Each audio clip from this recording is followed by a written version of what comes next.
Imagine waking up one morning and realizing your life suddenly has a health bar. You look out the window and your neighbor is grinding XP just by mowing his lawn. And your boss? He's not just a manager anymore. He's a level 99 final boss with infinite stamina and terrifyingly bad coffee breath. Welcome, Player One, to Earth, the ultimate video game. It all started subtly. People started noticing weird things, like floating text popping up above their heads. Achievement unlocked. Survived Monday. It was funny at first. Then came the mini-maps in the corner of everyone's vision, the loading screens during long elevator rides, and the personal inventory menus that made finding your keys a whole lot easier. Things got really strange when someone tried to eat a sandwich, but a message popped up. Item on cooldown. And if you stubbed your toe, a bright red damage indicator appeared. 5 HP. Society adapted with alarming speed. Hospitals were repurposed as respawn points, with a 5-minute penalty for reckless behavior. Traffic jams became a thing of the past, because half the drivers started rage quitting in real life, their cars dematerializing with a puff of pixels. Governments got on board almost immediately. Instead of taxes, citizens had to pay a monthly XP tribute to level up public services. Want to buy a new car? You'd need to be at least level 25 in the financial responsibility skill tree. And politicians? Oh, they had a field day, unlocking speech perks like +10 charisma, but with a hidden debuff of 5 honesty. Education was completely overhauled. Schools became tutorial zones where kids learned practical skills like sword fighting, computer hacking, and emotional damage resistance. One particularly clever student even found a legendary homework scroll that granted infinite GPA boosts, becoming the valedictorian of the entire planet overnight. The job market was just as chaotic. McDonald's employees were no longer cashiers. They were quest givers. Brave adventurer, defeat the burger grease dragon in the deep fryer, and you shall be rewarded with 50 gold and 1 free soda refill. Of course, wherever there are rules, there are people who try to break them. Hackers quickly discovered the admin commands. One guy, bored on a Tuesday, spawned 200 tanks in the middle of New York City and just called it creative mode. Another tried to save file scum his way out of a bad breakup, repeatedly reloading the moment before he said the wrong thing. But the universe just sent back a system message. Auto-save active, my friend. Your choices are permanent. Then, the real chaos began. PvP zones, player versus player combat zones, started appearing randomly in major cities. You could be walking to get a coffee and suddenly find yourself in a free-for-all battle royale.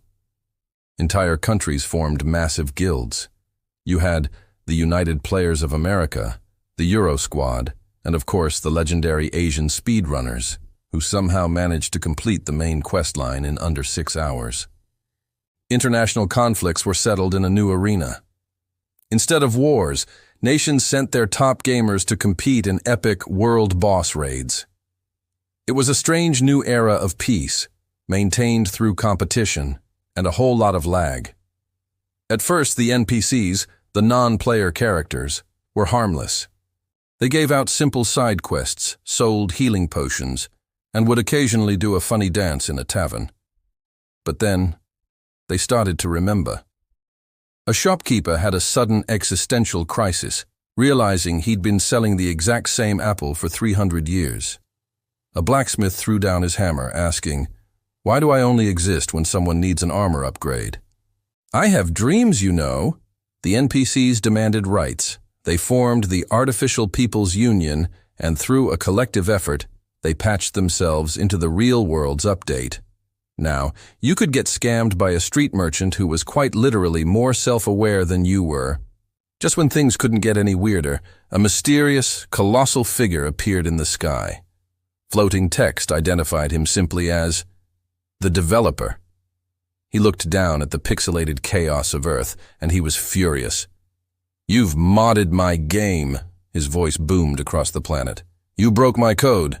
Now, prepare for a full system reset." Absolute panic. Level 100 warriors fought alongside Level 1 newbies, all trying to fend off the inevitable. Streamers were live broadcasting the apocalypse. Guys, if this is the end, don't forget to like and subscribe before we're all deleted. The developer raised his hand and the entire world froze. Time stopped. He was just about to press the cosmic delete save file button when a single voice cut through the silence. It was a random 12-year-old from Ohio. She shouted, "Wait! I just unlocked the Power of Friendship DLC!" And with that, boom! A rainbow explosion of pure XP and positive energy filled the skies. The developer paused. A slow smile spread across his face. "Fine," he chuckled. "You win. For now." And just like that, Earth patched itself back online. The health bars remained, the quests continued, but something had changed. People now lived their lives like true gamers. Boss fights were just tough meetings. Side quests were grocery runs.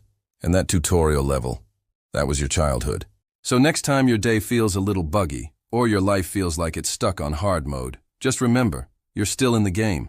And as long as you've got even 1 HP left, you always have a chance to respawn, level up, and try again.